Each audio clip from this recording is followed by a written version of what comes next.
Deadpool 3 is happening. Hugh Jackman is back as Wolverine, and we are super excited. And She-Hulk and Andor and stuff as well. We're talking all this and more on this week's show. I'm your host, Nick. And I'm Anthony. And welcome to That Superhero Thing. Let's do it.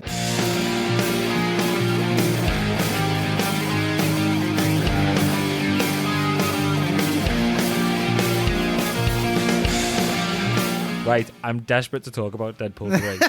Like, so desperate to talk about Deadpool 3. But I feel like we need to get through the intro and timestamps and stuff like that first. So, we will be talking about Deadpool 3. On this week's show, we're going to be giving you a rundown of all the other news. Not that any of it matters, because Deadpool 3. We're also going to cover She-Hulk Episode 7, Andor Episode 4, and then we'll listen to your thoughts and theories at the end of the show in Podfans Assemble. We've got timestamps in the description for you as well, in case you want to skip ahead. So if you want to skip ahead to the Andor review, the She-Hulk review, or Podfans Assemble, or the Deadpool news, even if you want to do that, then the timestamps are there in the description. Don't forget, if you enjoy the show, please make sure to follow us on your favourite podcast platform and leave us a rating or review. The more subs and the more reviews we get, the higher we rank in the podcast charts, and the more people will be able to find the show. Another thing I've got to say, actually, before we get to the news, it's relaunch day. It's the 30th of September when you will be listening to this, so it is relaunch day, which means the Discord is now open to everyone. So, if you want to get on the Discord, there is a link in the description of this episode. Yeah. Which makes sense, to be honest. So it's in this episode description. So scroll down, hit the link, go to the Discord, and you can talk to us, and you can talk to all the other listeners as well. Something else that's launched today as well is our brand new merch store.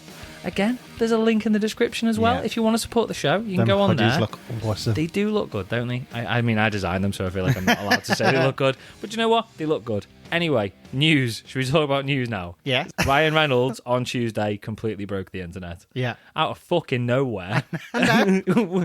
You can't just drop something like that. I know. For anybody who doesn't know and has been living under a rock, which I was for about 15 minutes because one of our listeners had to tweet me and tell me that it had happened because I was watching Game of Thrones. Oh no, House of the Dragon. So out of nowhere, Ryan Reynolds dropped an announcement video for Deadpool 3, which was exciting on its own. And then at the very end, Hugh Jackman walks across the back of the screen and Ryan Reynolds says, "Hey Hugh, do you want to play Wolverine one more time?" What does he say? Like, yeah, okay. Yeah, right. All right, if you want. Yeah, literally. I am so excited. I can't tell you how. I didn't think I was that excited for Deadpool 3, but now I was expecting Ryan, to eject from the sofa or something like that. The fact that he just turned back to the camera and was just like, yeah. Yeah, I know, yeah. I was like... That's all it needed. I actually wanted him to fall off his chair or something because he's finally said yeah. I know. And it was going to be such a shock to him as well. So simple, but hilarious. Such clever marketing. And you understand they don't need to do anything other than that. No. That's it. Everyone's psyched for it now. I know. That's done. All your marketing is done in one video. Did you see the second video they did? Yeah. So first, I really liked the Deadpool and then the... Oh, yeah. The blades scratches. Yeah. My words did not want to come out then. Blade scratches. The slashes. The three slashes. I've got so many t-shirts to make. I've got Hydrobolics t-shirts to make. I've got blade scratches. I know what you mean, though. It's perfect. Yeah. It suits it absolutely perfect. The second video, then, they don't really say much. You don't hear it. It plays... What does it play? It plays music over it, and it's them explaining what the movie is. Oh, it was a weird song as well. It was like Wham or something, wasn't it? Yeah, I think it was, yeah. Wake Me Up Before You Go or something like that. Yeah. So somebody has done a lip reading of it and they're not talking about anything. They're just talking about explosions and basically what it is. Yeah. But yeah, that's it. So funny. 6th of September, 2024. It's going to be a long 2 years. That's all I can say because I can't wait to see more of this. I can't wait to see it. Hugh Jackman. That was my ridiculous theory a couple of weeks ago that we'd get Hugh Jackman back as Wolverine, and it's actually happening. He's clearly not going to be the main MCU Wolverine, but just to have him in the MCU and hopefully interacting in some way with some MCU characters. Well, the fact that he even said MCU, like that, because it's not been said.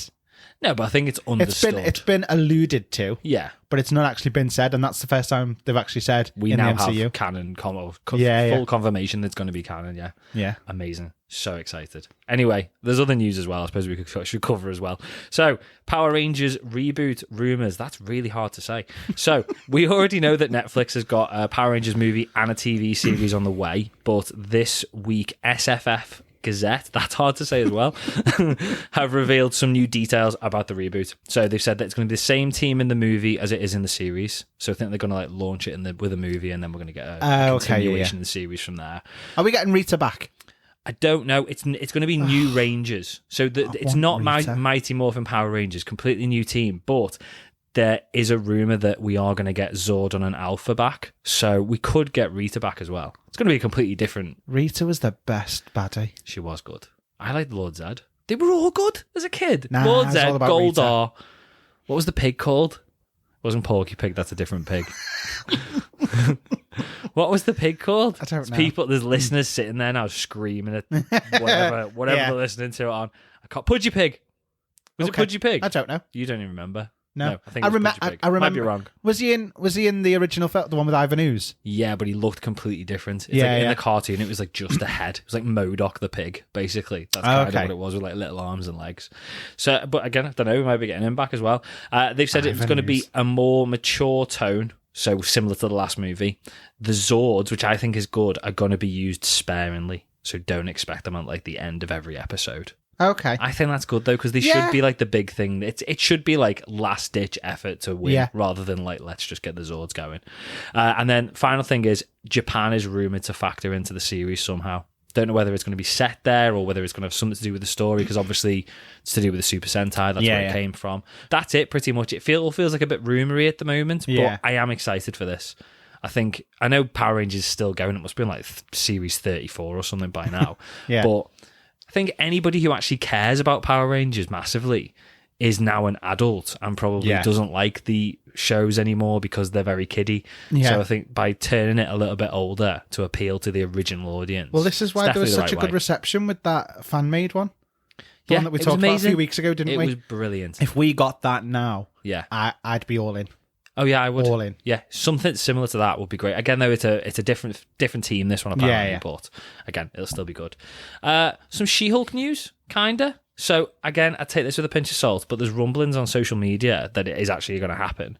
I couldn't even find a source for it, but the rumor is that Jen is going to show up at some point in Captain America 4. I saw this as well. Yeah, and there's now a rumor that. Who's Bruce Banner? Friggin' hell, Mark Ruffalo. I've just written Bruce Banner. There's a rumour that Mark Ruffalo's in talks to be in Cap 4 as well. Okay. Makes sense, because we know Samuel Stearns is going to be in it, and he's got links to the Hulk. I think it'll be really good. I mean, as much as I'm enjoying She-Hulk, and it's a very tongue-in-cheek comedy show, I would like to see her in a more serious movie or TV series. But... yeah, I think it makes sense with the Samuel Stearns perspective, but I'd also be really, really keen to see it. Yeah. What do you think? Do you think good for a more serious tone, or do you just want stupid? Not stupid, that's not fair. Comedy tone of She-Hulk.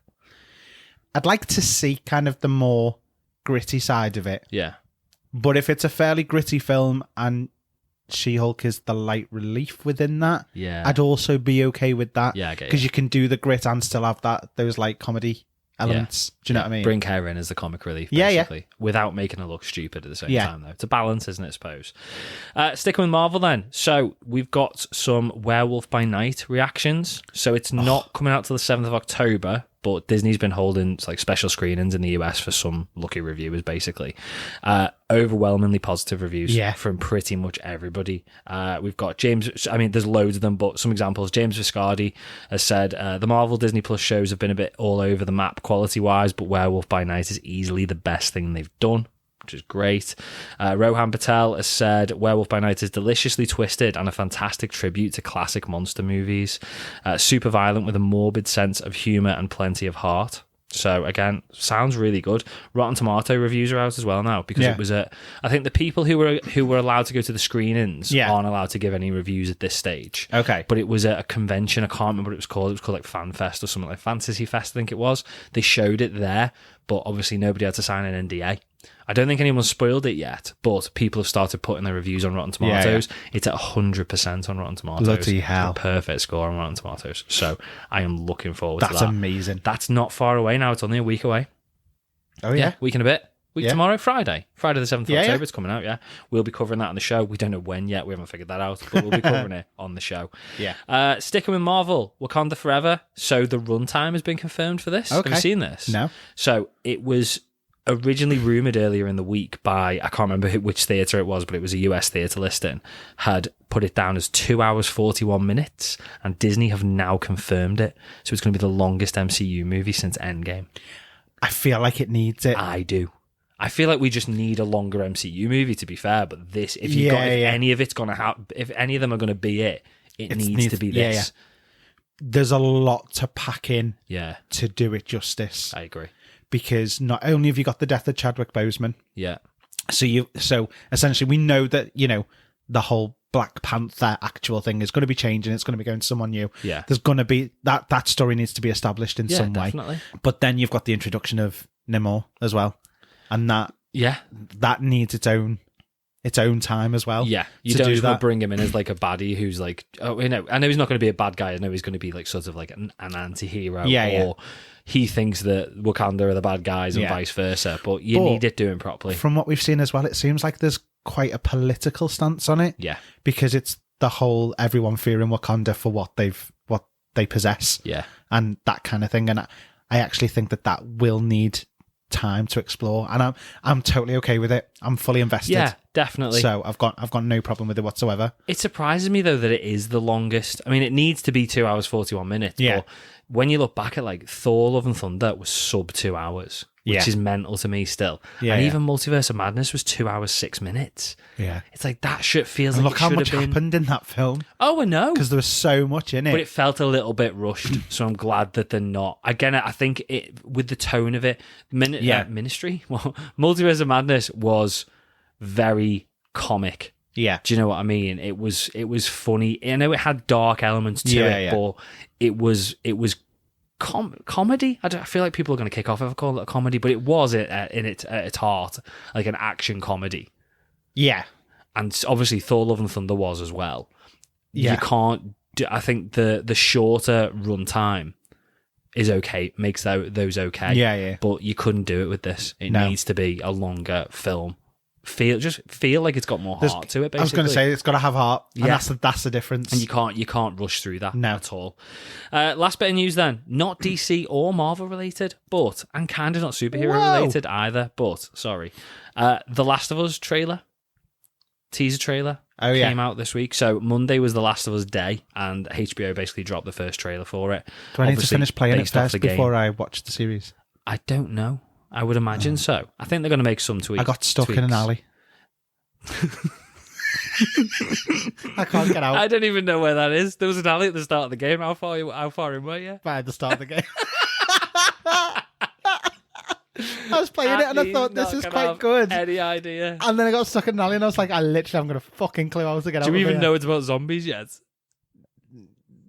I mean, I think I know because I knew. Okay, but I don't think I've met any zombies yet. You need to I finish got really the game. stuck. You need to finish it. I don't think you need will you to help finish me it. get out the alley? No, yeah, maybe. Can I just come and watch you try and get out the alley? Literally, it's just me walking around in fucking circles the entire time. I was like, what am I doing here? And then I just got pissed off and turned it off. I'm coming round to watch. As soon as I finish recording this, we'll do that. But yeah, it doesn't give much away. Obviously, we already know. I mean, apart from Anthony, because he's stuck in an alley, we already know where the story's so going. early in the game. We already know where the story's going. It looks really good, though, from the trailer. So we've got Pedro Pascal as Joel.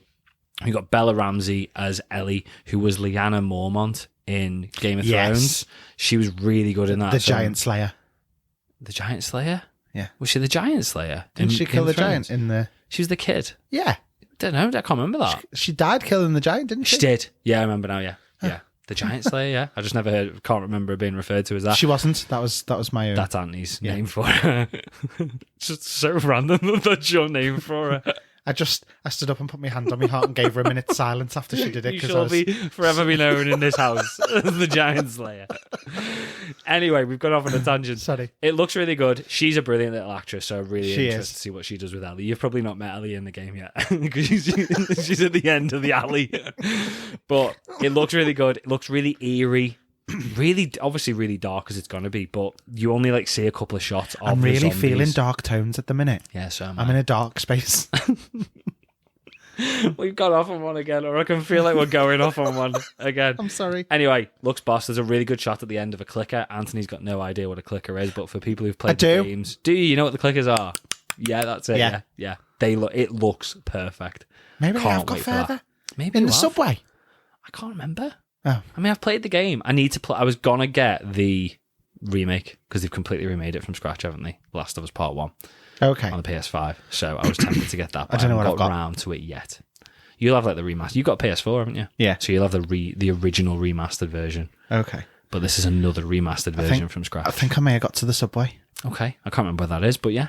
Finish it. It's good. It's a really, really good game. Maybe I got stuck. I get stuck really a lot. Good. It's a thing that happens with me. It is a thing that happens with Anthony in computer games. If we go through all the games that I've got downstairs, I'll go, oh, yeah, got stuck. Oh, I texted Anthony the other week. week and was like, have you finished God of War yet? And when he said yes, I was like, shit the bed. So was I. How has he finished the game? Like, how did this happen? Anyway, The Last of Us is coming out 2023. And do you know what? We'll probably cover it if it's not busy. I mean, Andy needs to finish the game first, but yeah, we'll cover it. I'll give you all an update. Right. It's a good job. 347 deaths. It's a good job he's got till 2023 to finish it. Let's be honest. Anyway, reviews. Should we do... I'm not even going to offer. We're going to do Andor first. Because I'm interested to see Anthony's thoughts on Andor, because he's got no idea what's going on. So, Andor, episode 4. Aldani. So we're going to be doing spoilers from the start, as we always do. What did you think? Okay, so I got a bit of an Ocean's 11 vibe. Okay. I didn't get that, but I kind of get that now. Yeah. Yeah. So I was kind of feeling like the whole, we're going to go in and we're going to steal. And then he took her to the Highlands and met this girl. Yeah. Vel. And her team are like, why are you bringing someone in this late on in the game? Yeah. Fuming. That's as much as my knowledge gets me. That's all I know that happened. All Anthony can remember. I honestly... Oh, and then there was a bit of a kick-off within the rebellion. In the group, yeah. In the group. Yeah, not the rebellion, sorry. Well, it is the rebellion, kind of. It's like the birth of the rebellion, isn't it, I suppose? No, it's not what I'm talking about. Oh. What are who are you talking about? You're talking about the Empire. Yeah. Not the rebellion, the others. Yeah. Yeah. Fuck We'll get there, Andy. Because there's the woman in the meeting. Yeah. Yeah. Love how detailed you are. That woman in the meeting. And she's demanding shit. Yeah. And then another guy is not responding to her at all. And she's like, you need to sort your shit out. Yeah. And he's saying, how long have you been here? Me here. Yeah. Know your place, bitch. And that's about it. That's it. And that's Andor done. She-Hulk then. No. Honestly, this is all Anthony's got. I know we joke and like this is genuinely all I've taken away from it. I have it? no idea what's gone on in that episode. Don't you? Right, no, I really genuinely don't. We'll go through bits. I'll try and remind you and explain to you what's gone on. Do you know what? I even watched it while I was eating my tea tonight because I was like, can't look at my phone. No. Oh, okay. I stopped after about 10 minutes because I've just had my braces tightened and I was in so much pain last night that when I was in bed and I was about to watch it, I was like, I just can't focus because the pain was too much. So I sat and had my tea and I thought, right, I'm eating my tea, can't touch my phone, I'll sit there and I'll focus on what's happening. Yeah. Didn't work. Didn't get it. Well, we'll have a go. I'll be honest, I struggled a little bit with it. Yeah. It was a much slower episode. Yeah. Again, it's more, not necessarily character building, it's introduced quite a few characters, to be fair, who I think a lot of them are going to be massive characters for the rest of the series and for series 2. Yeah. But I think this is more about the setup, in my impression, for where the whole series is going to go now. But I said it was a lot slower than the other episodes. There were multiple narratives going on. Yeah. Again, it's cramming it all in, isn't it? And it's trying to explain, to tell so many stories and introduce so many plot points and characters. So we'll talk about Cassian's story first. So he's now officially roped into the rebellion, kinda, by Luthen, which is Stellan Skarsgård's character, who we'll talk about because he's so good how he switches from two completely different characters. Did you get that he was playing like two different characters? No. What do you mean, no? Did you not see the bit where he's putting the wig on and putting like the rings on and all that sort of stuff? Were you even watching this, Andy? Yeah. Do you not remember that? No. Wow, really? Oh my god, I need to watch it You again. didn't see him putting a wig on? Fuck's sake. We'll get to it. So Okay. Cassian, anyway, right? He's been basically lured into this now by Luthen. Promise of pretty much sticking it to the Empire, but also 200,000 credits for doing this one job. That's all he needs to do. In and out, get the job done. I thought it was weird when he said pick your own name, and he landed on Clem. It's like, you can pick any name you want. What do you want? Clem. Might as well an Alf or Jeff. It's just like the weirdest name to pick.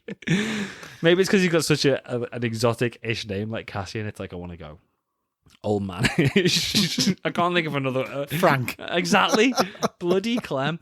So he gets dumped on this planet, which is the name of the episode. I'm having to scroll back to the name of the episode. Danny. No, Aldani. Aldani, yeah. It was close there. That was quite close, Aldani. Well done. So he gets dumped on Aldani with Vel and her crew, and like you said, they just really don't want him there at all. None of them are getting paid. He's the only person getting paid for this. I can't wrap my head around why. Yeah. What's so special about him? I know they're saying he's a pilot and he'll be able to get them out, but what's so special about this dude? Why couldn't he just lure in another person who is, like all about the cause? Why are they paying him 200,000 credits to get this done?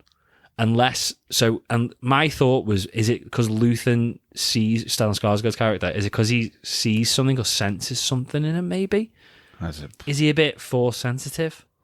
Because he gives him the kyber crystal. Did you see that bit? Yeah. Gives him that. So why would he have a kyber crystal unless he was force sensitive in some way? Yeah, maybe he's next Jedi. And that's what he's picking up on. There's another hint later on. We'll talk about it when we get to him. But yeah, I can't wrap my head around why they're paying him so much, basically.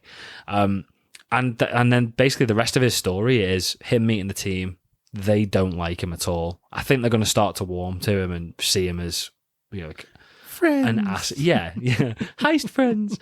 They're going to see him as like an asset to the team, clearly. Yeah. But they basically tell him the plan, which sounds quite, I don't know, OTT in a way. So it's basically they're going to hijack this. It turns out it's not just about the money, because Luthen's told them that they're going to go in and they're going to take the quarterly payroll for an entire Imperial sector. Yeah. So tons of cash, basically. But once he's agreed to that, it turns out that they're actually going to rob all the armory. They're going to storm the garrison, basically, and take all the Empire's weapons. Right. It's not very guarded. There's only like 40 troops, I think one of them says. And it's because it's so close to the TIE fighter base that as soon as you try and rob it, the TIE fighters are going to be all over you in seconds. Yeah. So they're using this like once every 3 years cosmic thing that happens, like similar to the Northern Lights, I expect. It looks like there's millions of stars all over the sky, and they're not going to be able to fly through it. So they're using the fact that that's happening to do it. I don't know whether this is where they're leading to. Is that his pilot skills then would get them through that? No, because they said it when they explain to him what his job is. Yeah, it's to drive like obviously like everything hovers in this. Nothing's got wheels in Star Wars, but it's a truck basically. Yeah, and he says it's like it's not really flying, but yeah, I can do it. Do you get what I mean? Yeah. So why is he so important to this mission? That's it. I also haven't quite figured out yet whether is this mission all going to happen and unfold in the next episode, or are we building to this mission for the end of the series? Are we going to find out that woman's his sister? Vel. Yeah. Yeah. Is that why he's linking? Is that why Luthen's linking them together? Maybe. Because there's been no mention of the sister. If I'm right with that, and I haven't had a clue what's going on. I'll be shocked. But I'll be really, really impressed. I'll be massively impressed. The heist, though, whether it's next episode or whether it's not, though, I'm excited about that. I think something's bound to go wrong, but you can already tell it's going to be epic with this big star thing that's going to happen. There's no R2 postbox. There was no R2 postbox or Cass's mum. No, she wasn't in it either. No. Feel like we'll see them again probably quite soon. So the other characters that we had then again, existing characters. So we had Luthen, which is Stellan Skarsgård. So he's looks like Stellan Skarsgård, and then on the ship when they land on Coruscant, you know what Coruscant is, don't you? The planet where it's all the city, basically the whole planet's a city. Yes. Okay, we get that. Yeah, and he does actually get that. I can tell by the look on his face; he knows what I'm talking about. So when they land on that, planet, I'll end up calling that place Croissant, don't you? Yeah. When they land on that planet, he puts like a grey wig on. He puts a wig on and puts like big purple robes on and like rings all over his fingers. Fuck, did I miss that? I don't know. And then you saw the bit where he was in the shop, where he was trying to he was talking to Mon Mothma, And her and her driver came in, and his like sales girl distracted the driver when he went into the back with Mon Mothma and started telling him the plan. Did you pick up on all this? Yeah. So he's obviously part of the rebellion, Luthen, but he's pretending to be, or he's vice versa potentially. He's pretending to be like this really, what's the word? This really eccentric, salesy art dealer, basically. Okay. And he gets Mon Mothma in on the basis of that, and that's the first time we've seen her in the series. So Mon Mothma is out of the original trilogy, so she's the one who is basically getting them all to do the trench run, the Death Star trench run in episode 4. Yeah, which is like many Bothans died to get this. Do you know who I mean? Yeah. So that's her. That's the young version of her. In his little antique type shop, there's like a statue, or it looks like armor or a helmet in the background, and it's like exactly the same as Starkiller's armor in the Force Unleashed games. Did you ever play them? No, I started playing. What's the newest one? Fallen Jedi. Jedi Fallen Order. Yeah. Yeah. I'm stuck. Oh my god! So in the Force Unleashed games, basically, I can't remember. It's called Starkiller, and you can either make him go good or you can make him go dark. Okay. And when he goes dark, he turns into like this Lord something. But the armor in the background is like identical to his armor. So there's people saying, does that now mean that is canon? Is it just an Easter egg? We don't know. But it'd make sense if it was canon in some way. If Luthen is some sort of like ex-Jedi or ex-Sith. Yeah. Could be anything at this stage. But yeah, the other person we meet then is Mon Mothma. So we get the introduction to her, and she's obviously some sort of senator who's bankrolling them. So One that looks a bit like it. Glenn Close. Yes. Okay. So she's like funding this. Right. She's part of this rebellion. She's shitting herself. She's not telling anybody, or not even her husband, who completely is a bit of an idiot by the looks of it. Yeah. Because he's inviting all these people who hate her to dinner, and he's not asked in the slightest. Yeah. So she's bankrolling him. So she's obviously going to be a massive part of this going forward. The other... I've just remembered that the snitch goes down to the underground of the thingy, to his mum. Yeah, his mum. yeah. She slaps him. Let's talk about him then, because I was going to talk about him yet. And he sends a soap slap that, though. It wasn't it? Yeah. So that's car. You could see she didn't hit him, and it annoyed me a little bit, because I thought, you got all these fucking things flying through the air, and you can't even do a slap. What's going to happen with him now, though? Because I thought there'd be more to him. So he's think basically been sacked. I think that this is the more to him. It's like, actually, I think he's going to be on the rebellion. Which is massively different to what we both said last week. Because last week it was like, he's going to go and join the Empire. Yeah. And basically lead be a little them. lick-ass. Yeah, basically, yeah. But from him... Be a little lick-ass. But from him getting sacked, and then you see what his roots seem to be. Yeah, to me, it's just like neon signs. Poor Trevor got sacked as well. I feel like we're not going to see Trevor anymore. Probably not. Gutted. That's why he goes to Little Mo. Yeah, that's his next part of the story. He gets fuming, starts beating his missus instead. So you reckon he'll go good then? Khan? Yeah, reluctantly. Realize the error of his ways. Not good. Reluctantly good. Vengeful. Yeah, okay, yeah. So, not necessarily yes for the rebellion, more of a, you're a bunch of knobheads for what you did to me personally.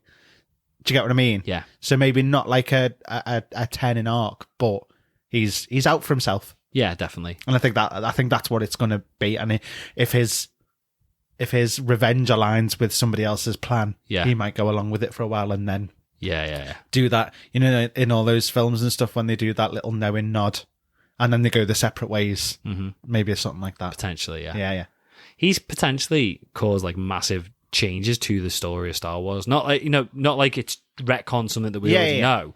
But when you think about it, it's like on Ferrix, the Empire had basically outsourced security of that planet completely. Yeah. He fucked up so badly that the Empire are like, nah, we need to come. So basically that planet was Empire free. Yeah. And now they're there because of how much of a cock up he made, basically. Yeah. So it's a huge thing he's done. Yeah. His mum as well. I recognised his mum straight away, but I couldn't remember where I recognised his mum from. Who is she? She is the woman from Harry Potter and the Order of the Phoenix who sees Harry and Dudley get attacked by the Dementors.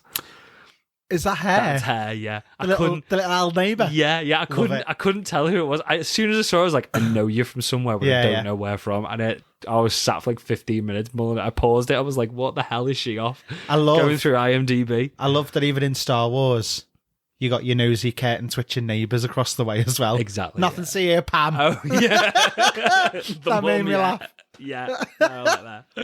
So the other new character that we got then kind of feels like the replacement of Cyril Khan, which is this Deirdre Miro, the blonde lady who you were talking about, who was getting too big for her boots in the Empire. Oh, yeah. She just seems like the same character, but in the Empire. Do you get what I mean? Yeah. So she's... And that's why I think there's got to be something different to it. Yes. Which is why I think maybe she is Cassian's sister. Oh, you think she's Cassian's sister? Yeah. Oh, I thought you meant Vel, who he meets. Oh, that's even better. I know. That'd be really good. I know. I didn't think this was what you were talking about. I Yeah, thought you were sorry. talking about the woman who he goes to meet on the planet. No, I'm talking about her. That is good. I like that. Good v evil, brother v sister. Yeah. Like, I think that'd be cool. The thing is, though, I know obviously they don't all have to end up on the same path, but we've not seen any characters in this yet other than Cassian, who's in Rogue One. Yeah. So we don't know where any of this is going. No. But yeah, that's a good point. Because my question was when I saw her, because obviously she's stirring up a bit of trouble in the Empire. Yeah. Purely by trying to, or as far as we're aware anyway, by trying to be the one who's going to destroy this rebellion. Yeah. I suppose it could be a case that she's trying to help the rebellion in some way, but I think it's more, which is potential, but I think it's more a case that she's trying to prove herself and trying to, like that guy said, she's trying to push herself up the career ladder, isn't she, at the end of the day? And she's like, take no prisoners, doesn't care who she steps on, doesn't care how many enemies she makes in the Empire at all. But it's whether she's then going to end up becoming like big and high up in the Empire, or is she going to turn to so what the good side? What I thought was, because obviously the last time we saw his sister was on the planet before he got taken. Yeah. My other thought then was, if she was like a little bit scrappy or something, if they thought she's got some kick behind her, let's bring her and give her some training, and do that. And I think that might be what happened. That could be it, yeah. Because that was one of my questions we're going to ask for the end of this. Okay. Who is going to turn? I feel like there's somebody, or if not multiple people, who we've met in this last couple of episodes. Yeah. They're not all going to stay on the same side, in my opinion. I want there to be going from one to the other. A phenomenal betrayal. I think if it's going to be anybody, it's going to be Stellan Skarsgård. I know, but it's like too it'll obvious. annoy me because it's too obvious, and I've got problems with obvious stuff this week as well. Okay, so I don't want that to be a thing. Is that She-Hulk related? Yeah. Okay, go on. So I don't want that to be a thing. I want it to be someone where I just go, holy shit. Yeah. Do you know what I mean? Yeah. Like, I want it to shock me in the process. But who can go from good to bad? Because we know Cassian can't. We know Mon Mothma can't. I suppose it could be some of the Glenn Close looking lady, because we know she's good. It could be Vel. Yeah, Highlands could be somebody girl. on that. Could be somebody on that team. Well, I'd love it if it was her, because that would shock you the most. I think the reason being is she's told all them and she's gone, I trust him. Yeah. But she doesn't trust and is she him. playing she trusts Luthen. But is she playing the game? I think if and then is she going to turn around and be like, haha, motherfucker. If anyone on that team is going to turn out to be bad, it's going to be the young lad who's from the end of the fucking world on Netflix, on Channel 4. Oh, okay, It's going to be him. He was too welcoming of Cassian. He was the one who was too easygoing. I think if anyone's going to turn, he's going to end up being like a little snide. Yeah. But yeah, I think other than that, I agree that Stellan Skarsgård's character is too obvious. Yeah. But sometimes things are obvious. It's like when you put Max von Sydow in a movie, it's like he's always a bad guy. He's always a good guy pretending to be a bad guy. And I think maybe they're just going to go down that obvious route. It doesn't need to be that complicated. Yeah. But then likewise, I think there's going to be bad people who are going to turn to the good side. And I thought it was going to be that Dira, whatever her name is, who you think is the sister. But I could see it being Cyril Khan as well. Yeah. Who are you putting down then as not going to survive the series? I mean, potentially a lot, but who do you think is like, right, they're going to die, big character-wise? Luthen. Yeah, I could see that as well. He's either going to turn or he's going to die, or both. Potentially. Trevor. I don't think we'll see Trevor again. I reckon he might come back, but I reckon he'll die. Do you? Yeah. As a bad guy or a good guy? Don't know. again, I could see him potentially siding with. like again, I'm pissed off with the Empire that they've sacked me. I'm going to go and join the rebellion. I'd just be a bit bored of the whole bad guy turned good and then he dies for what he believes in. So everyone's like, huzzah! It gives us more oomph to win. Yeah, I'm just like, but now the more we're talking I want about to. I want to see you like. I want to see the rebellion get crippled at one point. Do you know what I mean? But we know they do, and eventually, don't we? This is about the birth of the rebellion, though. That's the thing, and I don't think we're going to see. I mean, there's going to be high stakes throughout it, and I think we'll see them like on the back foot numerous times in this series. But it's about the build up of that rebellion. Like, I want to see a plan fail. I want to see something not go right at all, and I want them to run away with the tails between their legs and kind of reassess. It always seems like they'll get there and it'll look like they're about to lose, and then luckily 2 more ships appear from nowhere and start shooting like they did with Boba Fett and stuff like that. It's just, it happens so often, and it's just like, for fuck's sake. Yeah. I'm just bored of that being the routine of it. I can see 2 possible things here, right? And they both involve this Cyril Khan dude, you know, the one who's back with his mum.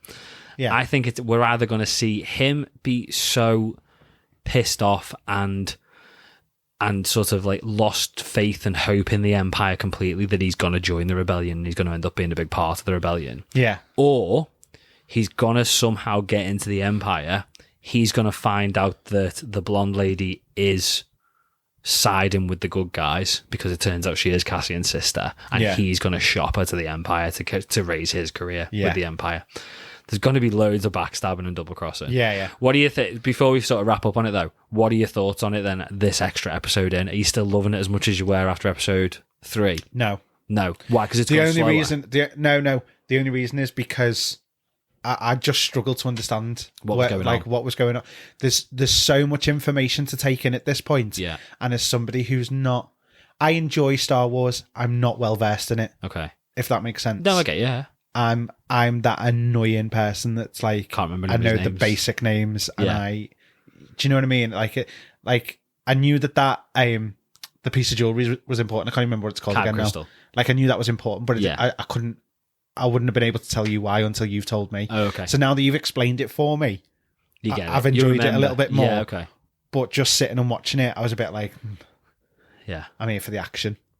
Kind of, no, really. I get that. And I think that's what it was for me. I get it. I think it's really good storytelling, this, though. I'm really and do you know what? It probably is. So invested. But again, for someone who's well versed in it. No, because I don't think it is. I mean, there's a few people who'd already said, and it's something that people are complaining about. The fact big Star Wars fans are complaining that there's not enough Star Wars Easter eggs and cameos, and it's not related enough to Star Wars stories that we know. Yeah, there was a little mention of a kyber crystal and stuff like that, but there's nothing massive. It's not like all building. I know it's obviously building towards Rogue One, but it's not even related to that yet. Yeah. And a lot of Star Wars fans do have a bit of an issue with that. So I think it's just so heavy, but I like it. I'm enjoying it. It's like we talking about like enjoying, it's a bit different because it's a bit dark and gritty, and it is a bit dark and gritty. It's massively different to Boba Fett, clearly, in every positive possible way.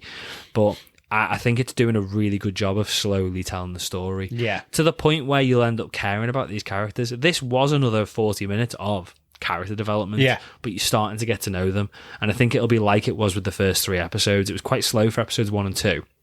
The massive payoff was episode 3. Yeah. And I think we're probably going to get a similar sort of thing. I think we'll end up getting quite a slowish episode 5, big episode 6, and then building towards the end of the series, which is clearly, as much of a nightmare as it's going to be, going to end on a cliffhanger for series 2 and episode 13, basically. But no, I'm still really enjoying it. It's going to be quite interesting to see what the fans think when we do Podfans Assemble, because I think it's going to be a slightly different poll.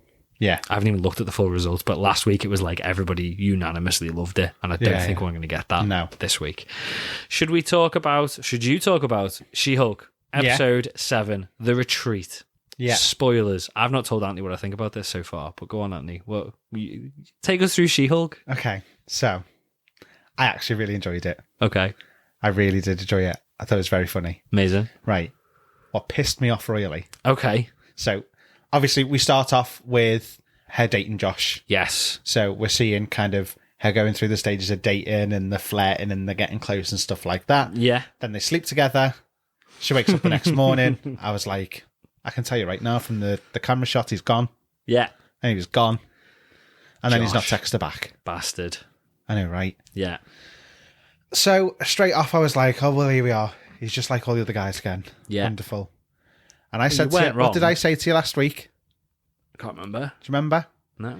I said, he's gonna be bad. He's gonna be the big bad. Yeah. And if they do that, it's gonna piss me off because I've seen it coming a mile off. Yeah. Because they've not subverted our expectation. They've not gone, actually, this is the one good guy. No, I know what you mean. And that really pissed me off. Did it? Yeah, because I was just like, well, and I saw that coming a mile off. I don't think it's a complicated enough story. No, I for it don't to think it's bother complicated enough story, but I'd just like something to make me go, oh, that's made me think. For 5 minutes. Me. Yeah. I just wanted something to make me think, and it just disappointed me. However, I still really enjoyed the episode. Okay. Because then obviously she gets the call Sunday morning. Yeah. Sunday morning it was, yeah. I'm trying to remember. The whole timeline was Thursday night to Sunday. We're going through this. We're straight into this, listeners. Go on, let's carry on through the episode. So we got to Sunday morning. Yeah. And she gets the call from the cop. Yeah. And he's said, not got a squad. He's not got enough resources for a whole squad, so can you come and help? Can you come and She-Hulk it up for me? Yeah, basically. To check on a meal. Yeah. Make sure he's not abominationed out. Yeah. So she's like, well, I've got fuck all else to do because he's not texting me back, so let's do it. There wasn't as much fourth wall this time, I noticed. Oh, I think the usage of the fourth wall in this it was more looks than No, there was a big one. What was the big one? With the previously. Oh shit, yeah, that was amazing. That was hilarious. Can I get my thought, Rick? Oh, we'll carry on, go through it, right? Okay. Yeah. You've said that you didn't like X, Y, Z about the episode. That's what you loved. I thoroughly enjoyed this episode from start to finish. Right, no. I'm on board. Don't get me me wrong. I'm completely Are you really? Yeah, where you last week you got the realization of like, right, it's click now. Yeah. I get it. Fully on board. Okay. We'll carry on going through the episode in a minute. Not asked that we didn't get Daredevil in the slightest. Kind of don't want him. I mean, I do because it's Daredevil, but I'm completely okay with it now. Okay. I'm not okay with Marvel's marketing of this show. Yeah. Because I don't think that's been done well. Yeah. It's good because it's got people watching it, but I don't think it's been done well. Okay. But I thoroughly enjoyed this episode. Okay. The whole Josh thing didn't piss me off. It only pissed me off because I'd made a point to saying it last week. No, I know. And exactly what I knew was going to happen happened. Yeah.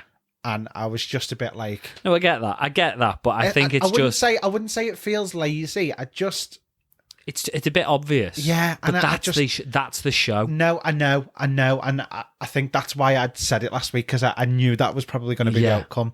But I was just saying there and then I just wished that maybe I just wanted one thing to make me go, hang on. I still think we will. Okay. At the very end. Okay. So, I've got to think about that anyway in a bit. Okay, we'll get to the end. We'll get to the end. We're going through the episode, but we'll get to the end. We'll get to the end. Then. Yeah, okay. So, so obviously she turns up to see Emil. Yes, at the retreat. At the retreat. Do you know what the retreat was called? Did you see it on the gate? No. Summer Twilight. Oh yeah, I did actually. Amazing. Yeah. My favourite.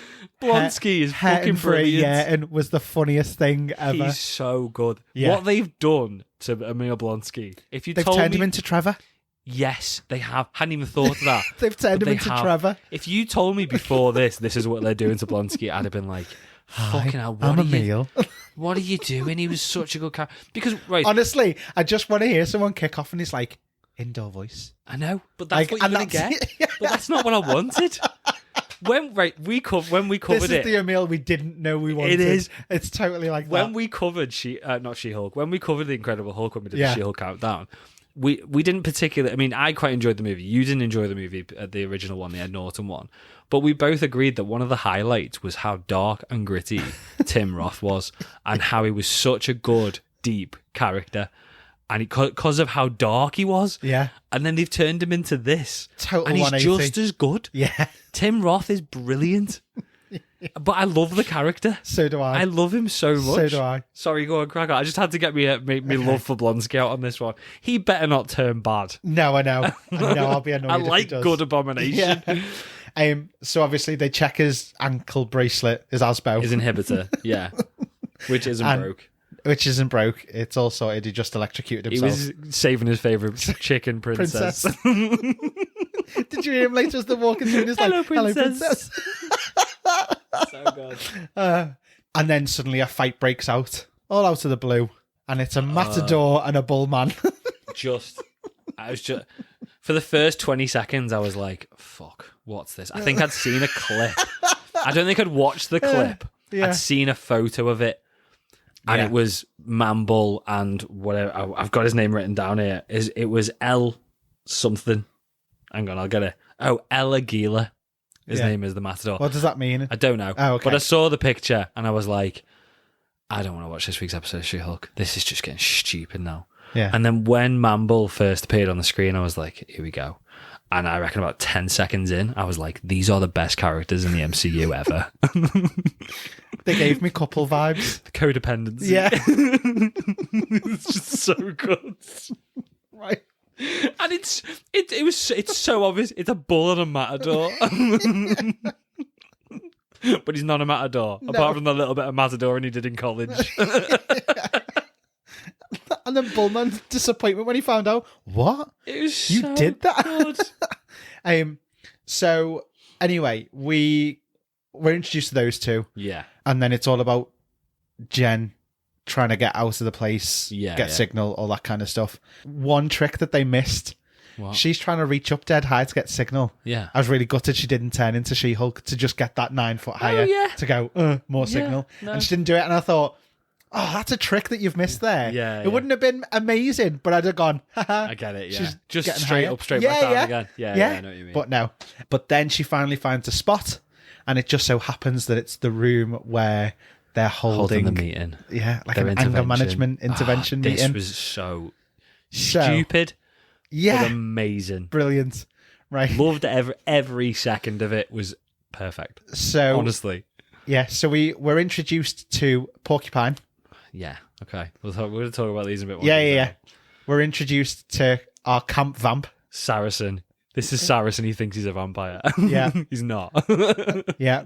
And then out of the other room, walks through, what's his name? Guy from the Wrecking Crew. Can't remember what his name, which one he is, but yeah. So one of the guys from the Wrecking Crew. This was done perfectly. Yeah, because I had no idea who he was. No, neither and did they knew that we were going to have no idea, Exactly. and I loved that. That was perfect, to be fair. And she's like, can't you do...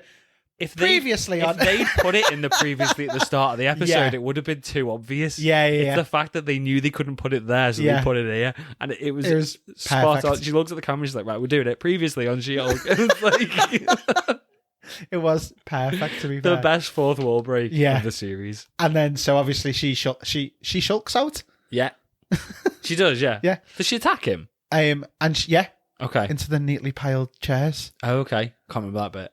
Can you not? No. It's like, I was making notes at the same time. I piled them dead neatly, like he's kicking Who said off. that? The guy from the Wrecking Crew? No. I think it was Bullman. And he's like, oh, what are you doing? I piled them chairs. And it's just, twice he mentions that. He's really seen his ass over it, and it's funny as hell. Don't remember. Anyway, so they end up trying to calm her down, and she ends up actually joining the circle, and essentially the rest of the episode is just a retreat kind of... It is. And it's a really good continuation and wrap up of her story. Yes, this is what I'm thinking. So this was her kind of becoming okay with who and what she is. Yeah. So I like that it kind of got that deep in it. Yeah. And still maintained the humour. Now, this was the part that made me laugh so hard that I had to pause it. Which bit? So it's when they're all giving her like hype ups and stuff like that. Yeah. And then they start saying they're all going to beat the shit out of Josh. Yes. And then they calm down a bit. And then the vampire says something positive to her and then says something about sucking blood. And then he goes, damn it, I'm going off the rail. Someone bail me out. And I was gone. I couldn't breathe for laughing. It was so stupid. But I was just pissing myself. It was fab. Can we just address, imagine if we saw Vamp again? Yeah. And the next time we see him, he stood next to Blade in a bar. Yeah, I could do with that. That'd be good. Oh, I just hope Blade doesn't kill him. I know. Because that's the only problem. Wouldn't it be funny? He's not really a vampire. Well, I was going to say, wouldn't this be really funny if, like, all this way through he's like, I'm a vampire, and when he actually meets Blade, he's like, I'm not. I know. I'm not. Yeah, just back down instantly. The whole group, though, those four. And Blonsky as well. Yeah. He didn't really have that much to do. It was those four supervillains. Yeah. they absolutely made this. Yeah. Yeah, they had their own little arc in itself. I mean, obviously, you've got them constantly going, like, I don't really like this relationship that Mamble and Ella, whatever his name is, the Matador have got, because they've got this complete codependency, and Blonsky has to separate them in the group. Now look what you've done. Completely. I didn't trust any of them. I did at the end. I really thought Porcupine might have been like a reveal.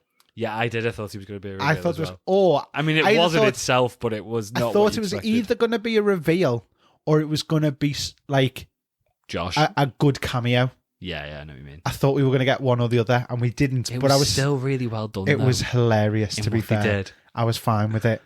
It did make me laugh. When they were all like, Josh, I think Mamble was like, Josh has made an enemy of this group. They've all gone from being supervillains to Jen is one of us now, and we're just going to completely side with it. Totally. Yeah. Absolutely amazing. The emotion that we got from Jen in that scene was brilliant. We did. Yeah. And as much as it was a very funny episode, we got a lot out of it. Yes. From her growth. Yeah. And her character, as I said, her character arc, it's what we've been sort of hinting at heavily for the first couple of episodes, but then like a little bit more in your face for the last couple. I do feel like that's it now. That's sort of over. It is the full acceptance of the balance between the two. It was really deep. It's like she was saying, wasn't she? Like, you know, that girl in high school who you want to be. Well, I can turn into her. Yeah. And it's like, well, is that a good thing? Do you know what I mean? Because you are the two different people. Yeah. And again, the fact that she thought that Jen was now okay because of Josh, and then it turns out that, I mean, she doesn't know he's evil at this stage, but it turns out that he didn't want her. Basically, he was after She-Hulk, which we now know. But I did like that, and as much as I haven't liked it for the rest of the series, I just feel like I've now got to the point where I now understand what the series is. Yeah, as I said, I've still got a nitpick about it in how Marvel have handled it. Yeah, because it feels like all the marketing. The idea is that we're just watching every episode waiting for Daredevil to pop up. Yeah. Apparently they're going to drop him next episode. That's what everyone, that's what, big reviewers and everybody, I don't know whether it's leaks or people have seen it, but he's coming in episode 8. Matt Murdock. We're finally, But I think it takes away from the story of Jen and She-Hulk. Yeah. Because Marvel are marketing this as Daredevil might pop up next episode. Yeah. They've made it somehow, this series, or the marketing of this series, all about Daredevil. Yeah. And he's going to show up in the second to last episode, and that's it. And it takes away from Jen. Yeah. They needed to market this as what this is. Yeah. I've now got it. Some people got it earlier than me. Some people still haven't, which you'll see from some of the comments. Or they might just not like it. But it's just not been marketed in the right way. Yeah. They should have, and I know they've said it's a comedy sitcom, but they've not pitched it that way to us, and I think it takes away from the actual good, decent story arc that they've got for Jen. So it was a bit weird in this episode that there wasn't another story going on. I mean, it kind of was Mamble and the Matador dude, but it was just about Jen, this one. Yeah. When it wasn't called Just Jen. The last episode was called Just Jen, but this should have been just Jen, because it was her story, wasn't it? Let's talk about the ending then. Okay. So the reveal. We then got 3 nights earlier. We did, and it was kind of what we thought it was going to be. Yeah. I was surprised. I'll be a little bit. I think that's where they had gone. At all. No, I'm not surprised that that's what the story was going to be. But I think I wasn't annoyed that it was so obvious, but I was surprised that they'd done something so obvious. Yeah. I mean, I'm confused as to why he's copied her phone. Yeah, I don't get why he's copied her phone. He's taken her blood. Yeah. Which, can I just say, Cyrus and the Vampire got onto straight away. He said something before they even got on to thinking that Josh was a bad guy. He mentioned something about maybe it was just after your blood. Because he's a vampire. Do you know what I mean? But it was like, he's got it. He's on the nose completely there. But yeah. Yeah. I was a bit disappointed that they have gone down the route of all men are bastards. If you were asleep, would you not feel and it? Someone stuck a fucking big needle in your arm and took your blood. Yeah. Did we see him take her blood? No. We didn't. It's just understood But then that he took a photo of her. Well, it's not that it was understood that he had. What had happened is he sent that message, and it was the green, the needle, and then the thumbs up. Yeah. So that that told us that he'd taken her blood, but we didn't see that. But he took the photo of her in bed asleep. Took the photo, yeah. Is it to try and sell Which is the blood? Is it to try and prove that this is from her? Maybe that was a proof photo then. Yeah. Because all I could think of was like there's like a thing that exes do when they shame people, and I thought because of that intelligentsia, if he's part of that, was he going to post that to be like a shagged her and dumped her kind of thing? Do you know what I mean? And did all that, or is it just look, she's asleep here in human form. Look how susceptible she is. Yeah. You know, trying to depower her in the eyes of these idiots. Yeah, maybe she's still just a weak woman type of. Look what I've managed to do. Yeah, sort of thing. Yeah. Again, I was a bit disappointed that they've gone down the route of him, all men being bad. Yeah, but they haven't, because the 4 guys in the group were all men. And the villains, they were all and that for me is the thing that I was like, okay. It didn't feel, apart from one episode, it's never felt forced and too much. It was just one episode, or the last one or the one before that. Do you think that Emil might change into Abomination to help Jen at some point and potentially get into trouble for it? We know he's going to turn into Abomination. And then she'll have to re-bail him out on the basis that he was doing it to be a hero rather than a... Maybe, because I've been wondering that. I was wondering I don't want him to be the bad. I don't think he is the big bad. I'm just thinking that his relationship there with Jen has grown. Yeah. With the retreat episode. And to me, that makes me think maybe... Where are his 7 soulmates? Don't know. Has he just sacked them all? Has he just sacked them all off now, basically? Maybe. Got the money and started the retreat. Yeah. But he doesn't come across the sort of person who would do that. I was like, how huge is this retreat? And where's the money come from? Well, it's at them, innit? Who is the bad in this? Have we met the bad guy yet? Do you think it's Titania?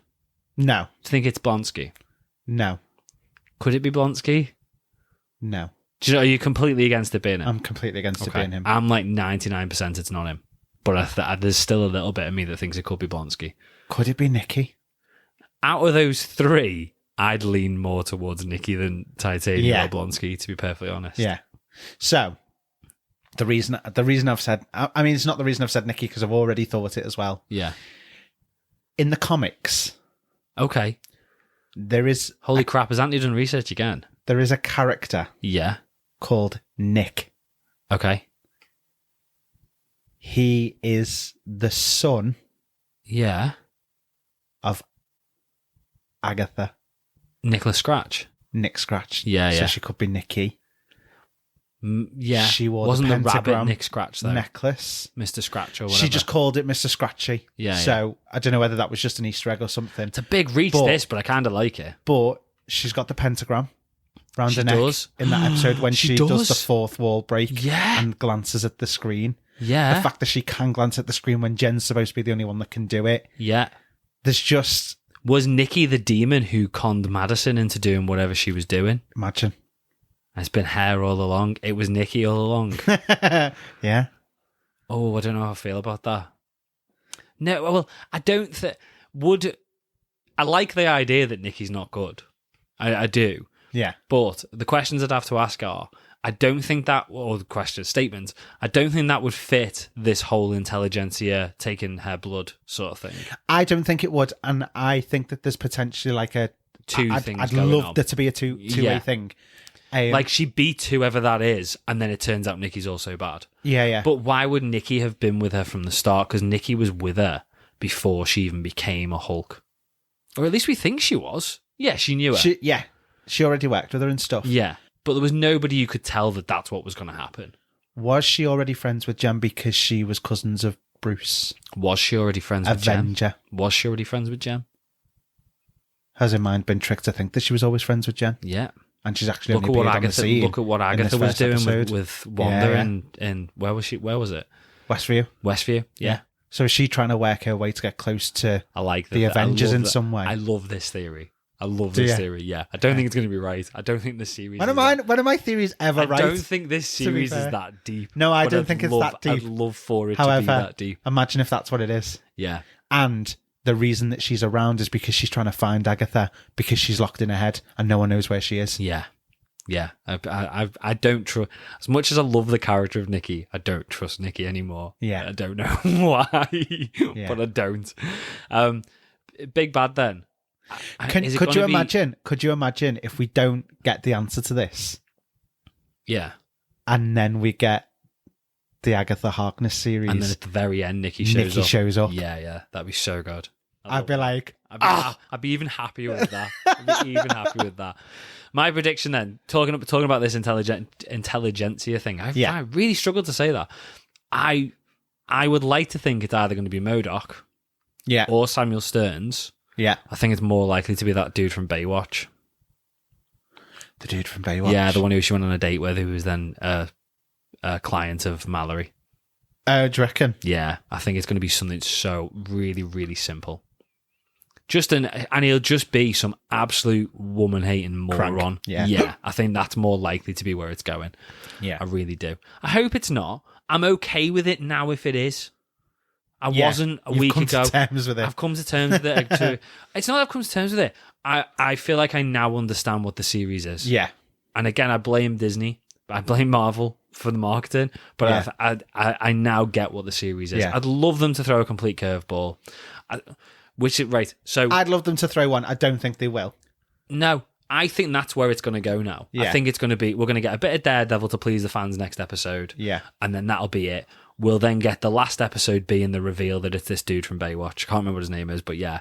Where's Banner coming into this? Exactly. That was my next question. That's my only thing. Are we going to get Bruce back? Because she did leave him the voicemail at the wedding. And we've seen the photo, the behind the scenes photo of him in mocap at night time. With Tatiana. With Titania. Yeah. I keep doing that. So where's that all coming into it?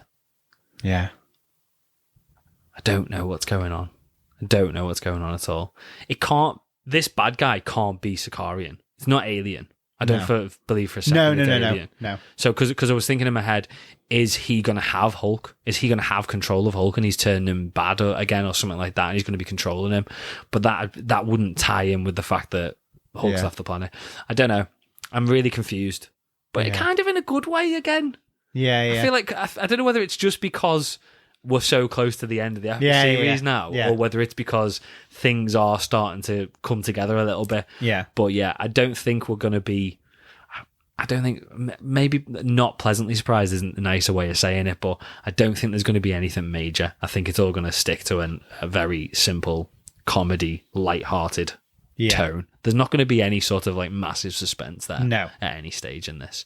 But again, as an episode, I really, really enjoyed this. From start to finish, there was nothing in the actual episode itself I can fault. Again, that I've picked at Marvel's marketing. Yeah. But the episode itself was really, really well done. It was a strong episode. It's made me appreciate the other episodes a little bit more because I now feel like I get it. Yeah. But yeah, I'm enjoying it. I'm all right with whatever happens now, to be honest. For the first time, I'm looking forward to next week's episode of She-Hulk. Not because of the story. I'm just looking forward to it now, basically, because it's just a bit of fun, isn't it? Yeah. Should we do Podfans Assemble? See what listeners thought. Yeah.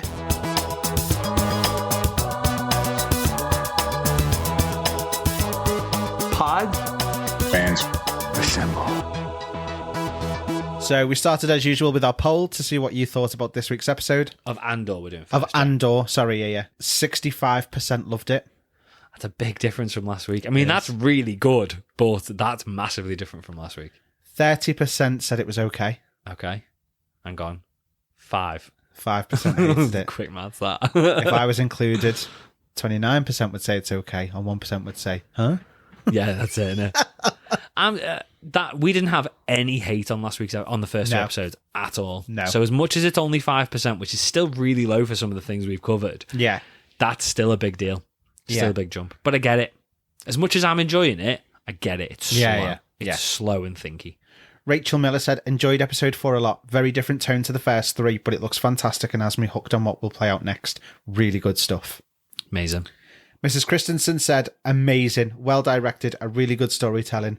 The actors are amazing. Luther, Cassian, Mon Mothma, and I also have to say that I'm a very proud Mexican fan. I can't wait with the hype.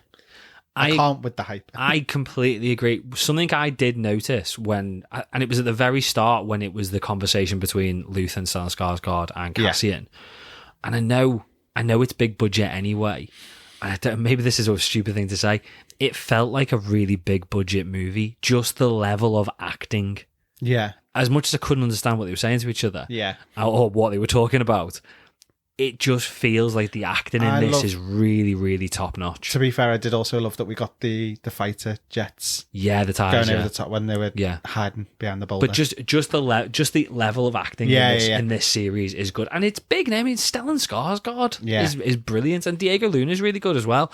But it's noticeably better than anything I've seen in Star Wars. Even Obi-Wan Kenobi was a little bit not bad acting, but no. It wasn't as serious, and this is really, really good. Yeah. I'm really enjoying this. Yeah. Will said, just watched it and we'll watch again later. I like it. Mysterious and we are second-guessing many characters. Episodes feel like the right length. They don't drag, nor is there not enough. Excited for the rest of the season. Bit worried we might get episodes where not much happens. This was one, but I don't think it's a bad thing, though. Ross Kiernan said, absolutely loved it today. This is Star Wars at its best. Cannot wait to see more from the series going forward. So all of those were actually really positive bits of feedback. We then went on to She-Hulk and asked for you to drop a comment and let us know in the poll what you thought. 50% loved it. That's big. That's big for She-Hulk. Yeah. 36% said it was okay, and 14% hated it. That's an improvement. That's a massive. That's a massive improvement for She-Hulk. Sheldon Pink said, is it silly I spent ages laughing at the no signal graphic moving around Jen? Really good episode. Love the message and the minor villain cameos. Not bothered by the lack of Daredevil. He will come along with Jen's debut of a super suit, likely towards the end of the season as usual, which is pretty standard. Yeah. Vingadores Brazil, I really enjoyed this episode. He broke a streak of not very good episodes, and the message he sends to the public through the group therapy scenes there is a very important thought. Yeah, I did like that. I did like that group therapy scene was brilliant. It was very good. Really, really good. Richard also said, after 2 slow, uneventful eps, Tim Roth shows back up, says a few UK sounding words like knackered, and makes me fall in love with him and this show all over again. Fantastic. So simple, but works so well. Oh, I love it.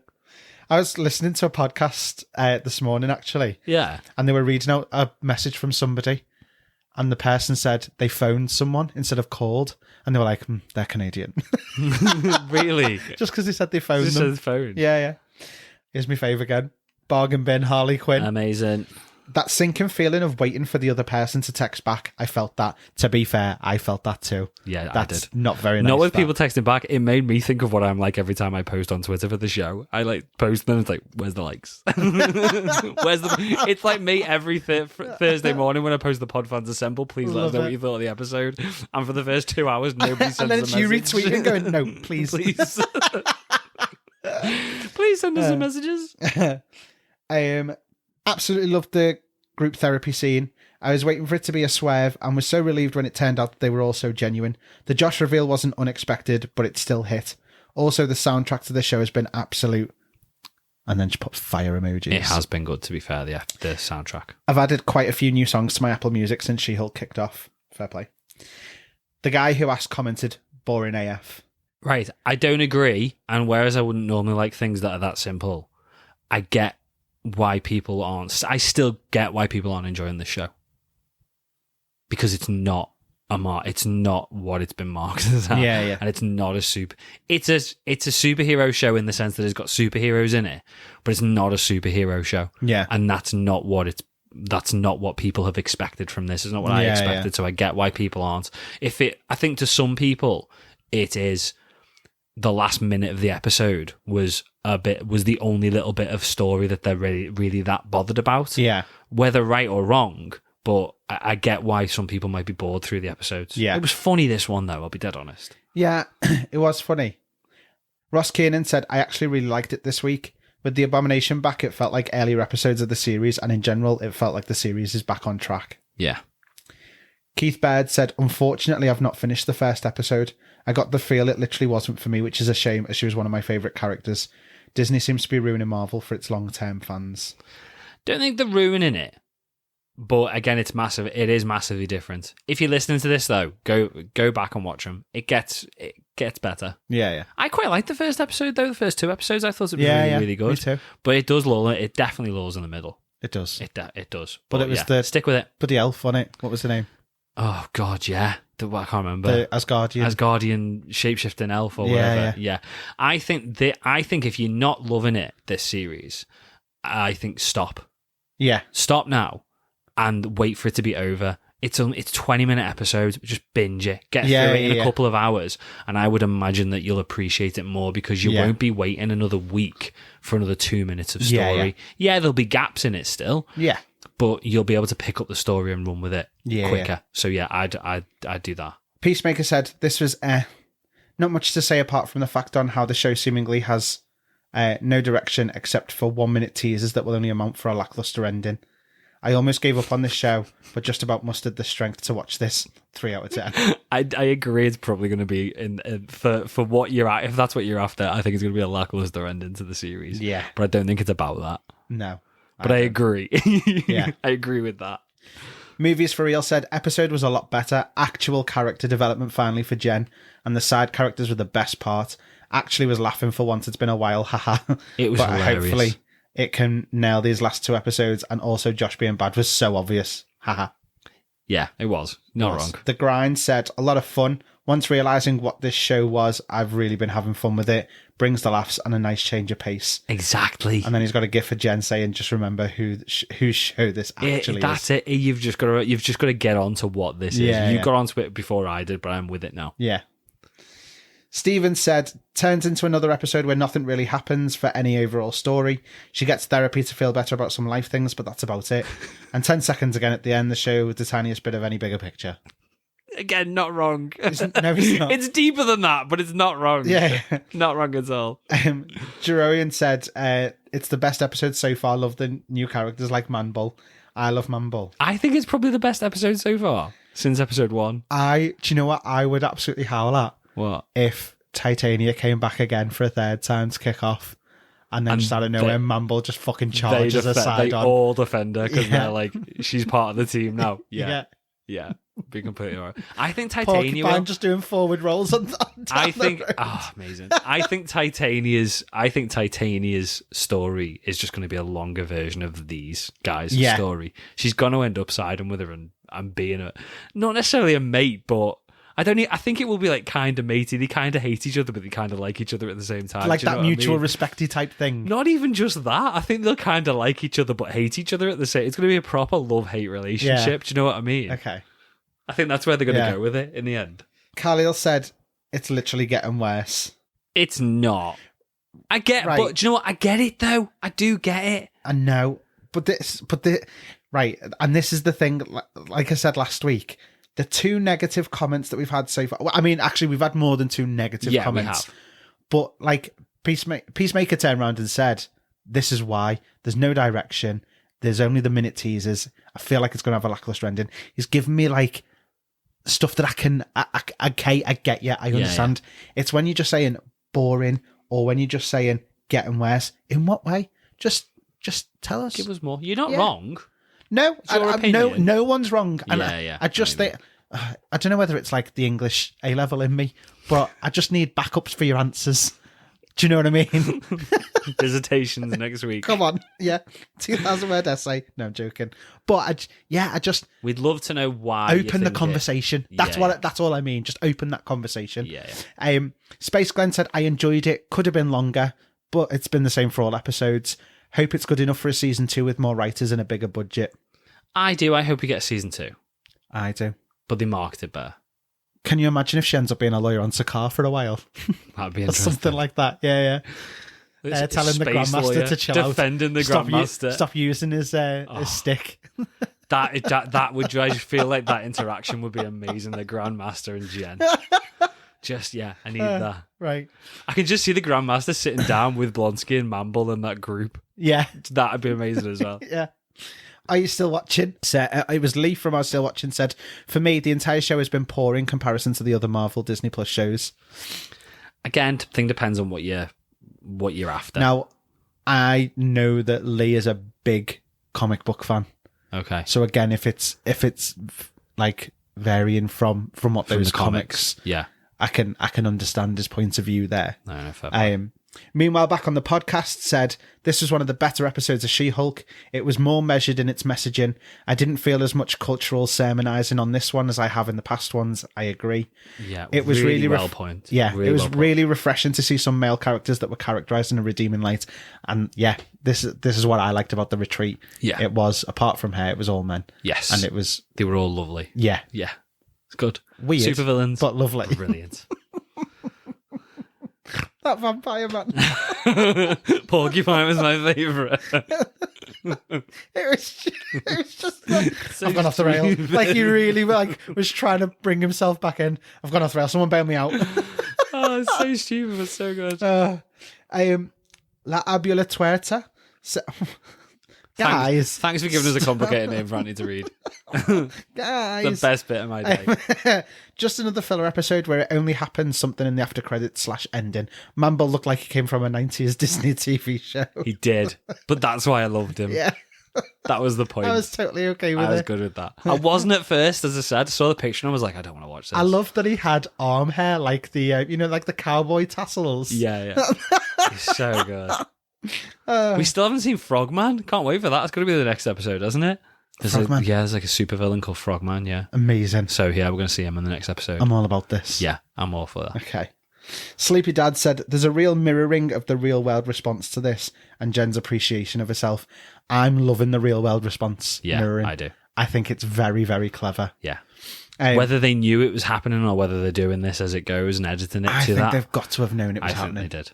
Which I think is a really bad thing. If you can predict the amount of hate that this show is getting, that's still not... do it. No, but it's just not a good thing. Because there's that much... It's so obvious. But I don't think it was the hate they anticipated. I think it's the...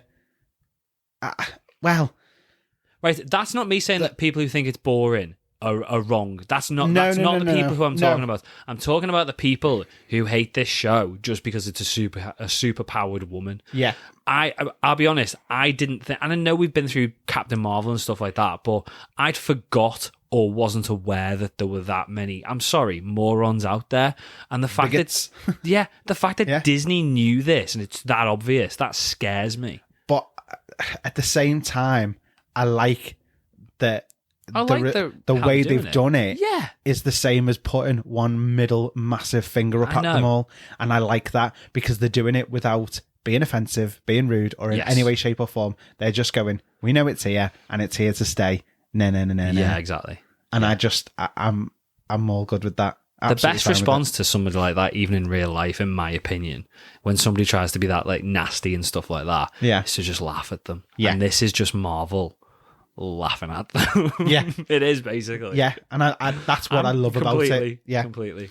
So he continued to say, you either like She-Hulk or you don't like the She-Hulk is not in it enough. I really felt sorry for her in this episode. Big Bad slowly appearing too. Porcupine costume is hilarious. It is. Genius. And I totally agree. Yeah. It was funny as shit, that. Brilliant. And then when he took the mask off and they were like, the smell. Because he's never taken it off before. And they're like, okay, you can put it back on now. Don't take the rest of the costume off. Did you see the picture at the end of him at the laundromat? No. I missed that. Costume. He's still got the head on and the mask, but he's holding the rest of the costume. No. He's just in Love Heart boxer shorts. I didn't watch any of them. Yeah, it's quite funny.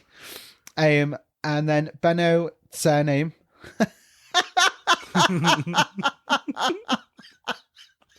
That's tickled at me. That was so stupid, but I like it. Wasted. What if that's his real name now? And I've just like laughed. Don't know. I'm not. That can't be. Bennett's surname. Oh God. Let's hope Anyway, I can't see because I've given myself tears in my eyes from laughing. Wasted potential.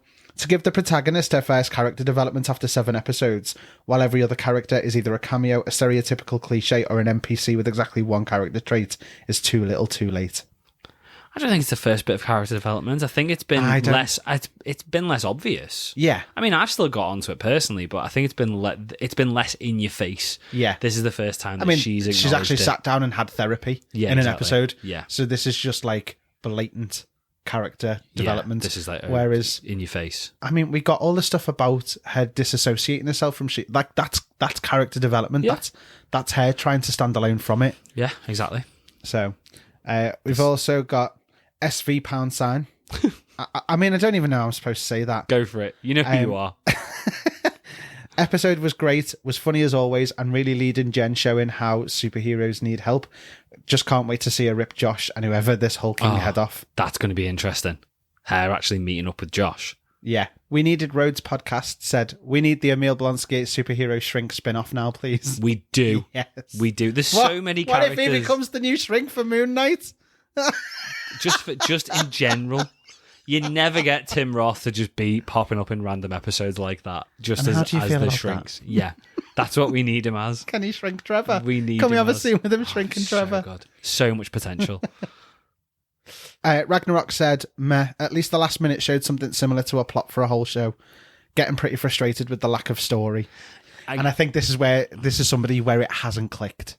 Yeah, that's not a negative. And no. It's not necessarily that it hasn't clicked for them. I suppose it's just that it's not what has been expected. Yeah. Or what's been put across. Yeah. That's the thing. I don't necessarily think it's a good thing that it's clicked, and I'm like, oh, this is what it should have been, or it's what the plan was all along. I think it helps. Yeah, I just feel like I just kind of get where it's going now. Whether that's good or bad, I appreciate it for what it is, but yeah. I just don't think it's do you know how what? it was. If I'm totally honest, It's not what I expected still. I think the promise from Feige of this is, the multiverse is continuing until the end of Phase 5, but in a way, I feel like they've barely broken the surface of the multiverse and stuff like that. Yeah. To then be getting all the series on top of that, and them not seeming like they're going anywhere, but that being the point, I think everyone's just getting a bit like, come on now, let's tie them all up. Let's get to let's see the path that we're going down now, so that we can get there. But we've not even had the story for this. No, and that's what I mean. So not only is it not tying into the greater MCU, we've not even we don't even know where this story is going. So I get that. I get the frustration. And this is the thing. So I mean, I remember when we first started, and every week we were saying the same thing about WandaVision. And I mean, literally every week we had no clue where it was going and what was happening. Yeah. And we were thinking, who's the big bad? Is it Wanda? Is it someone else? Is she being controlled? We were having all of these conversations. I think it did a better job at teasing it, though. I do think it did a better job at teasing it, but I think that this has been the way that they've all in some way tried to go. And then a lot of the time it's been a lot simpler than we've thought. And I think that was the bit that frustrated everybody, because I think they just thought we were getting a lot more than we got. No, I know what you mean. And I think, the first 3 or 4, everyone was like, oh, okay, this is what it is. Yeah. But then once you start doing it with the new characters that have never been in the MCU so far, so you're not even getting the link to the wider story. Yeah. I think that's what started to cause the... Yeah. People are getting fed up of it. Yeah.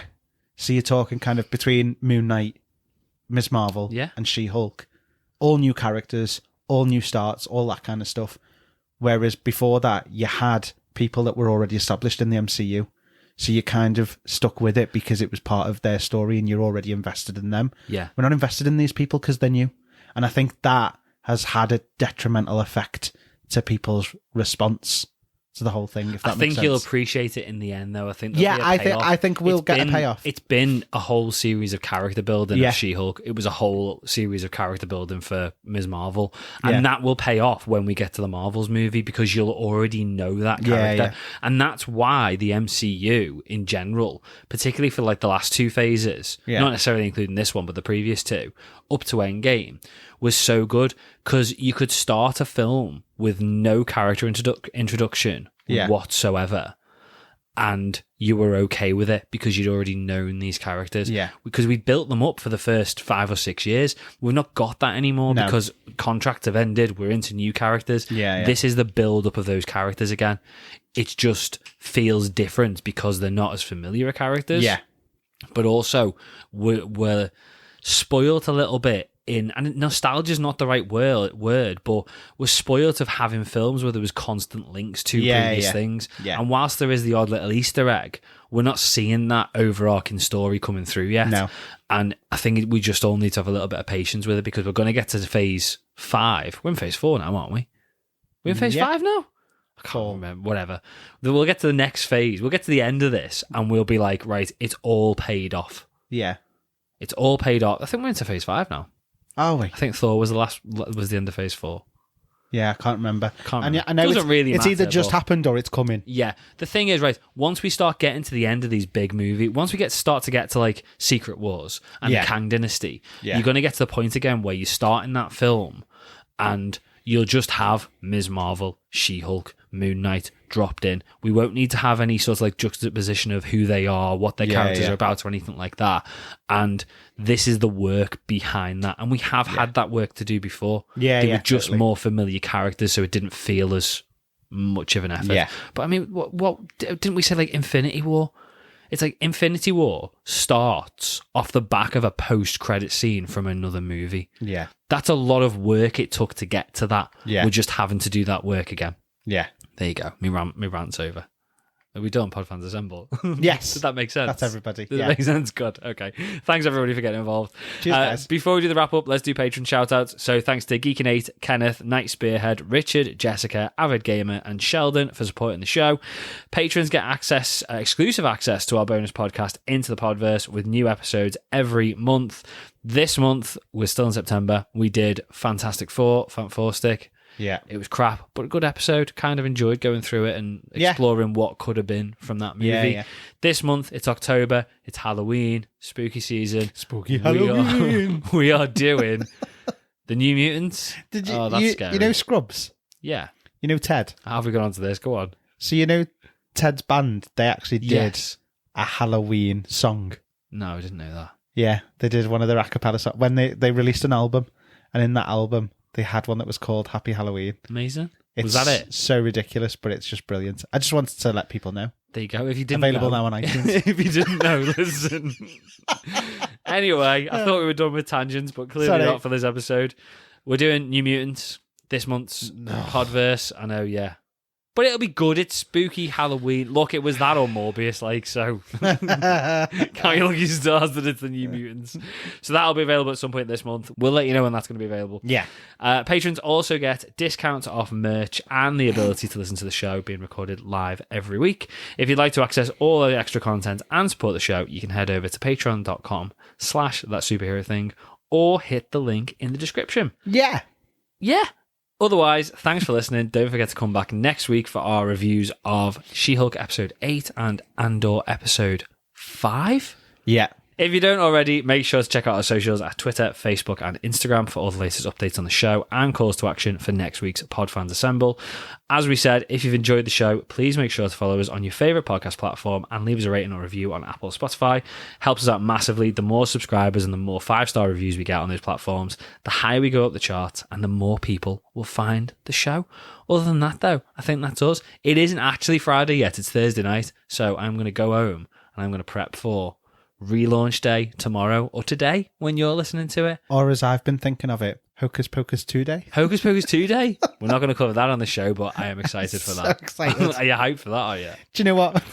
My sister phoned me before and she said, look, I'm letting you know we're having a bit of a Hocus Pocus party at the house tomorrow. Yeah. She said, but I haven't invited you because I'm pretty certain that you're not going to want to watch it with screaming kids around, are you? No. And I went, no, you were absolutely right. I said, I want to sit and I want to take it all in. Yeah. I said, so thanks for the non-invite, but I'm staying home anyway. Anthony. She was like, okay. And he's going to go home, shut all the curtains, kick the dog in the I'm garden. watching Hocus. Hocus Pocus. I'm watching Hocus Pocus 1 first before I go on to the second And then one. I'm watch going to watch Hocus them back Pocus to back.